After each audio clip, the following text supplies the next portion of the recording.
You wake up one morning, and the world feels heavier than it used to. The air carries the weight of something you can't name. Your chest is tight. Your thoughts are loud, and the silence feels endless. You look at your hands. You wonder what they've built. You wonder what they've destroyed. You wonder if any of it mattered. There is a stillness inside you, but it's not peace. It's the pause between breaking and becoming. Marcus Aurelius once wrote, "You have power over your mind, not outside events. Realize this, and you will find strength." You repeat it quietly, once, twice, until it becomes a kind of prayer, because you know the world won't stop hurting. You just hope that someday you'll stop flinching. You remember when you used to run from pain, hide behind noise, fill the emptiness with movement, with people, with dreams that didn't belong to you. You thought if you stayed busy enough, the ache would fade, but it didn't. It never does, because pain waits. It waits until you are still enough to hear it. And when you finally listen, it speaks truths you didn't want to know. It tells you where you've lied to yourself, where you've given away your power, where you've chosen comfort over growth. Seneca said, "We suffer more often in imagination than in reality." And maybe he was right. Maybe the mind is both prison and key. You've spent years behind its bars, believing your thoughts were facts, your fears were prophecies, your wounds were permanent. But the truth is simpler. You are not broken. You are unfinished. Every scar is a lesson written in flesh. Every mistake, a teacher wearing pain's disguise. So you begin again, slowly, with trembling hands and tired eyes. You breathe. You sit in the quiet, and for the first time, you don't run. You let the sadness be here. You let the regret speak. You stop trying to escape the fire and start learning how to stand inside it.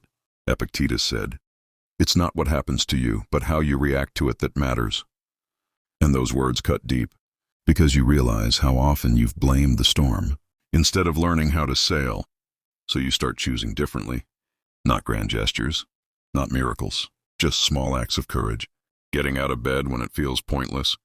Saying no when your soul whispers enough. Holding yourself with the same mercy you once gave to others who never deserved it. And somewhere in that quiet rebellion, something shifts. The weight begins to lift. The pain doesn't vanish, but it changes shape. It becomes fuel. It becomes wisdom. It becomes the calm in your own storm. And you understand, finally, what the Stoics meant by control. Not the control of fate, but of self. Not the world outside you, but the world within. You stop asking, "Why me?" and start asking, "What now?" The day doesn't get easier, but you get stronger. You move with patience, with intention, with quiet fire. And though the scars remain, they no longer define you. They remind you, because you are not what was done to you. You are what you became despite it. There comes a night when you cannot cry anymore. When the tears dry up, and all that's left is the sound of your breath in the dark. It's there, in that emptiness, that something ancient begins to wake inside you. Not anger, not despair, but clarity. You see, life never promised you comfort. It promised you truth, and truth is rarely gentle. You start to understand that the things you lost were never truly yours. They were chapters, not the book.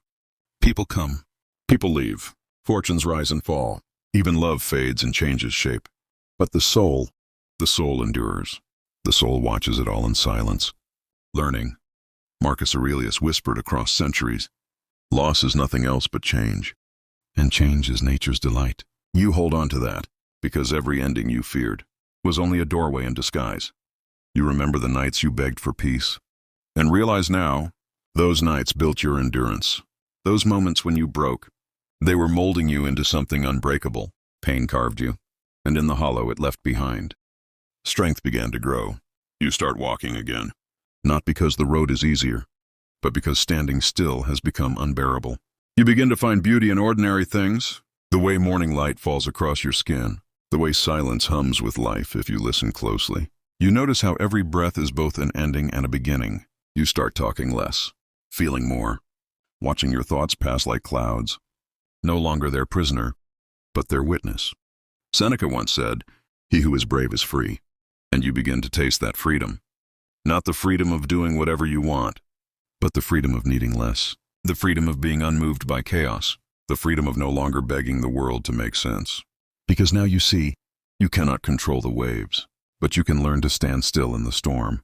And in that stillness, you find power. The kind of power that does not shout. It simply is. And as the days pass, you begin to carry your pain differently. Not as a wound, but as armor. Not as bitterness, but as understanding. You look in the mirror and no longer see a victim. You see a survivor. A builder. A soul who has walked through fire and found grace in the ashes. You whisper to yourself, softly, but with certainty, I am still here. You start to notice how quiet strength feels. It doesn't roar. It doesn't demand. It simply breathes, steady, unshaken. You used to mistake strength for hardness. You thought to be strong meant to feel nothing. But now you know. True strength feels everything. It carries the ache, the fear, the uncertainty, and still moves forward. You begin to forgive, not because they deserve it, but because you deserve peace. You understand now that resentment is a chain. You carried it for years, dragging ghosts through every new sunrise. But when you finally let go, you realize forgiveness was never about them. It was about freeing you.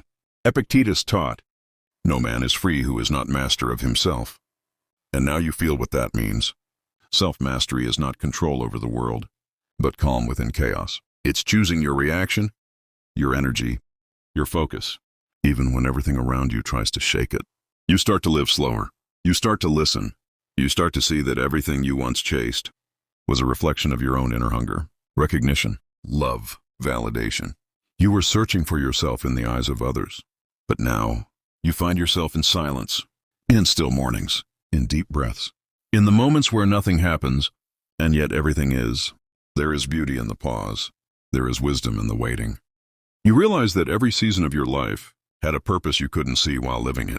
Every heartbreak made space for truth. Every failure cleared the path for clarity. Every loss carved you into someone who can endure. You begin to thank the things that hurt you. You bow to them, not as enemies, but as teachers. They showed you where your strength begins. They showed you who you are when everything else is gone. You no longer rush to fill the silence. You sit inside it. You let it speak. And slowly, you hear something new beneath the noise. A voice that has always been there, whispering softly, I am enough. You carry that voice with you now, through the chaos, through the noise, through the endless turning of days. And when the world tests you again, as it always will, you no longer crumble. You simply breathe. You remind yourself, what comes, comes. What goes, goes. But who I am remains. Marcus Aurelius said, the soul becomes dyed with the color of its thoughts. And so you choose your colors carefully. You think with kindness. You act with discipline.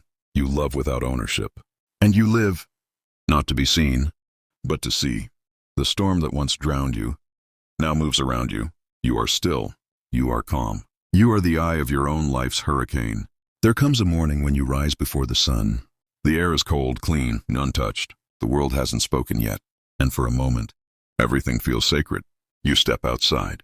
The sky is still gray, but you sense a quiet promise in it, a soft reminder that light always returns. You remember how many times you thought the night would never end, how many times you sat in darkness, certain that the dawn had forgotten you. But here it is again, arriving without fanfare, without apology, without fail. You realize, so do you. You've fallen 100 times. You've been shattered, betrayed, left behind, misunderstood.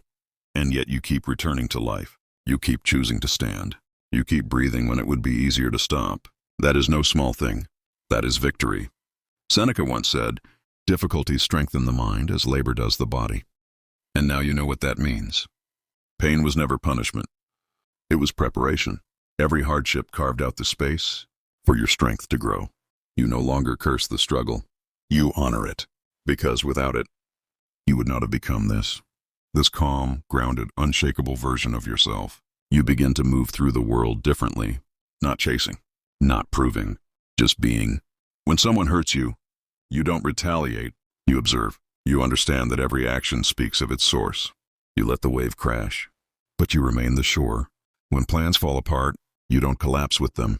You trust the unfolding, because life has already taught you. Some doors must close, so you can walk through the right ones without hesitation. You no longer seek constant happiness. You seek alignment. You seek clarity. You seek peace that does not depend on anything outside of you. And in that, you find a freedom deeper than joy. You begin to love differently too, not as attachment, but as presence, not as ownership, but as gratitude.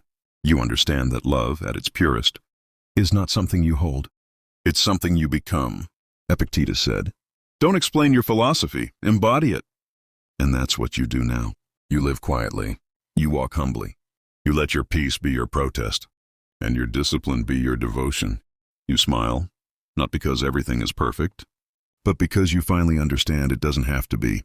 Life is fleeting. Moments vanish. People fade. But virtue endures. Character endures. Grace endures. And somewhere between heartbreak and healing, you discover something sacred. You are no longer waiting to be saved. You have become your own savior. The war inside you is over. The noise has softened. The path ahead is still uncertain. But your heart is steady. And as the first light breaks across the horizon, you close your eyes and whisper. You walk forward, slowly. The earth beneath your feet feels alive again. Each step is quiet but certain. There is no rush, no panic, no desperate reaching for what isn't here. You've learned that peace isn't a place you arrive at. It's a practice. It's the way you breathe through discomfort, the way you accept endings without resentment, the way you stay gentle in a world that isn't. You carry your past like a stone, not to throw, but to remember its weight. You no longer run from your shadows. You've learned to walk beside them. You know now that darkness isn't your enemy. It's the backdrop against which your light is seen. Marcus Aurelius said, "If it is endurable, then endure it. Stop complaining." And so you do. You've stopped fighting reality, stopped pleading for a softer world. Instead, you've made yourself strong enough to meet the world as it is. You wake each day with calm purpose, not for glory, not for noise, but for truth. You move through the day with intention. You speak less, but your words weigh more. You act with quiet precision, and others feel it. That stillness that cannot be shaken. You've learned that true power isn't control over others. It's mastery over self. It's walking through chaos without letting it rearrange your peace. It's loving deeply, but never clinging. It's giving fully, but never losing yourself in the giving. There are moments now when you pause mid-step and realize you're not surviving anymore.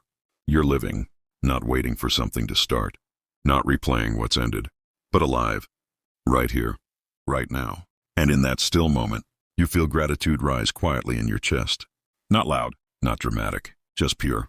You whisper a simple thank you for the breath, for the pain, for the lesson, for the chance to try again. Seneca said, "Begin at once to live and count each separate day as a separate life." And so you do. Each morning is rebirth. Each night is completion. You forgive the day for what it wasn't. You forgive yourself for what you couldn't be. And you rest without guilt, without noise. You realize you no longer need the world to understand you. You no longer crave to be seen. You found something better, the quiet certainty of knowing who you are. And that is enough. The storms still come. The world still shifts. People still leave. But none of it moves you the same way, because you have roots now. Deep ones, grown through pain, watered by patience, anchored in truth. You are no longer the flame, flickering in the wind. You are the mountain, silent, steady, enduring. The years begin to move differently now. Not faster, not slower, just quieter. Time no longer feels like a race. It feels like a river. And you've stopped fighting its current. You've learned to float, to trust where it carries you, to stop demanding that life unfold in the way you imagined, because you've seen it. How every detour, every loss, every delay hid a deeper meaning. How the things that once shattered you became the very stones you stand upon now. You walk softer. You speak kinder. You love with eyes open. And when life hurts, you no longer ask, "Why me?" You ask, "What is this here to teach me?" Marcus Aurelius wrote, "The impediment to action advances action. What stands in the way becomes the way." You've lived those words. You've walked through fire and found that the flames were shaping you, not destroying you. Every obstacle became a teacher. Every heartbreak, a sculptor. Every ending, a quiet beginning. Now, when pain comes again, and it will, you do not shrink. You open your hands. You let it pass through you like wind through branches. Because you've learned that nothing can truly harm the soul that has accepted its own impermanence. You've made peace with change. You've made peace with not knowing. You've made peace with the truth that nothing lasts. And that's what makes it beautiful. You stop needing answers. You start trusting presence. You find joy not in outcomes, but in awareness. The warmth of sunlight on your skin, the rhythm of rain on old rooftops, the silence between two deep breaths. You are no longer chasing meaning. You are living it. Epictetus said, "When something happens, the only thing in your power is your attitude toward it." And now you understand how that single choice defines the whole shape of your life. You've become steady in your response, gentle even when wronged, calm even when shaken, still even when the world trembles. You've turned pain into compassion, fear into patience, loneliness into self-respect. And slowly, your life has become a reflection of that quiet transformation. There are fewer people now, but deeper conversations, fewer dreams, but truer ones, fewer desires, but clearer purpose. And on some nights, when the stars stretch wide across the sky, you look up and realize you are no longer searching for your place in the universe. You are the universe, momentarily aware of itself. Everything you once feared losing, you've already let go of.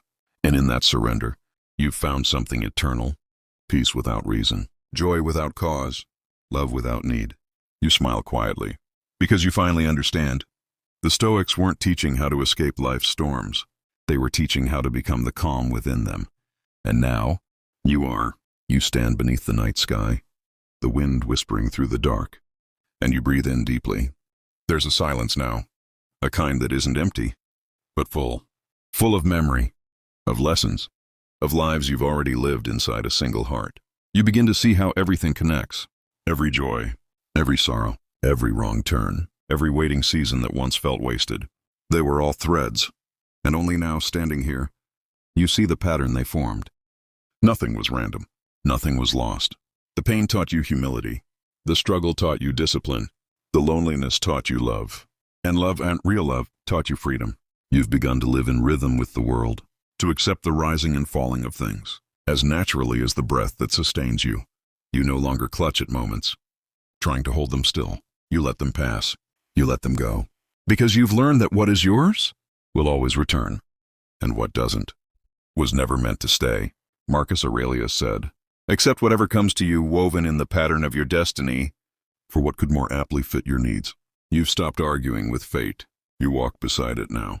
And somewhere in that surrender, you've discovered strength deeper than control, the strength of acceptance. You live lighter. Your heart no longer clings to the past, no longer fears the future. You've made peace with uncertainty. You understand that life is not meant to be conquered. It's meant to be experienced. Fully. Gratefully, without resistance.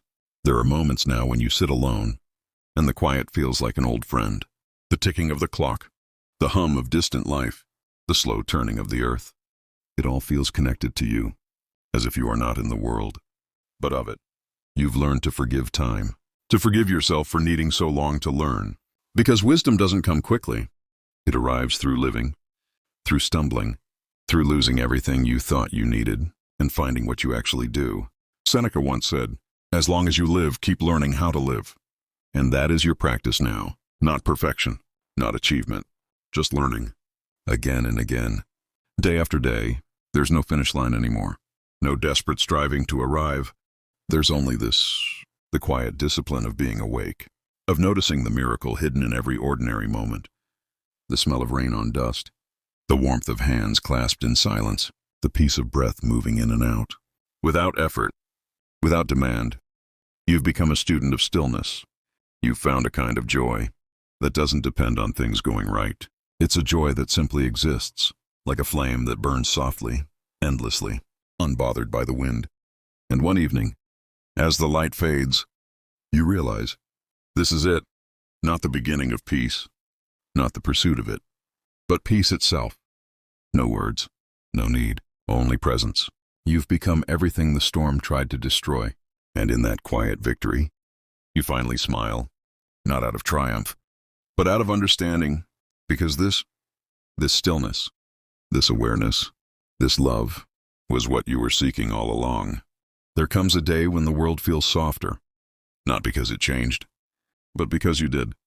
The same noise, the same chaos, the same storms, but now they move through you, like wind through open doors. They don't stay. They don't define you. They simply pass. You wake before dawn. You stand at the window. The world outside is quiet. a faint hum of distant life. You feel your breath rise and fall, slow, steady, effortless. For the first time, you don't wish to be anywhere else. You're not waiting for purpose anymore. You've become it. Every step you take, every act of kindness, every silent moment of patience, it all carries meaning. You no longer seek greatness. You practice goodness. Marcus Aurelius once said, "Waste no more time arguing what a good man should be one." You understand now. Philosophy is not in words. It's in how you rise from failure. It's in how you treat others when no one is watching. It's in how gently you hold your own soul after it's been through the fire. You've stopped performing strength. You simply are. Quietly, calmly, completely. There's a sacred stillness in your life now, a rhythm that no longer depends on the world's approval. You move with patience. You speak when it matters. You listen more than you respond. You've learned that wisdom isn't loud. It's a whisper, heard only by those willing to be silent. Seneca said, "True happiness is to enjoy the present, without anxious dependence upon the future." And now, that's what you do. You drink your coffee slowly. You feel the warmth. You watch the light shift across the wall. You smile at nothing in particular. You understand that this small, quiet, ordinary moment is life. You no longer crave forever. You crave depth. You crave truth. You crave peace. And peace no longer hides from you. You've stopped chasing what leaves. You've stopped clinging to what fades. You've learned that love, too, must breathe. That to truly love someone is to let them be free, and to remain whole, even when they go. Epictetus said, "When you are offended at any man's fault, turn to yourself and study your own failings. Then you will forget your anger." You live that now. You see yourself in others. You see others in yourself. Compassion comes easily. Judgment feels heavy, unnecessary, so you put it down. The old self, the one that needed to prove, to conquer, to be seen, is gone. What remains is simple, peaceful, true. And as night falls, you sit quietly beneath the stars. No questions, no striving, just awareness. You are here. You are alive. You are enough. And in the vast silence of existence, a realization dawns. You were never meant to escape the human condition. You were meant to transcend it. Through understanding, through stillness, through love. You breathe, and in that breath, you feel eternity. Not as some distant promise, but as something already inside you. The journey is not ending. It never will, because every moment, every rise, every fall, every heartbeat is another chance to return to yourself. And so, you close your eyes, smile faintly, and whisper into the quiet. Morning light drifts through the curtain, soft, golden, patient. You open your eyes and feel it touch your face. No alarm, no rush, just presence. You lie there, breathing. The air feels different now. Not lighter, but clearer. You sense something sacred in the simplicity of being alive. A quiet awe for the ordinary. You rise slowly. The floor is cool beneath your feet. The room smells faintly of yesterday's rain. And in that silence, you feel the weight of peace. Not the absence of struggle, but the calm acceptance of it. You walk to the mirror. The reflection that once felt like a stranger now meets your gaze with familiarity. You see lines, scars, eyes that have known both fire and forgiveness.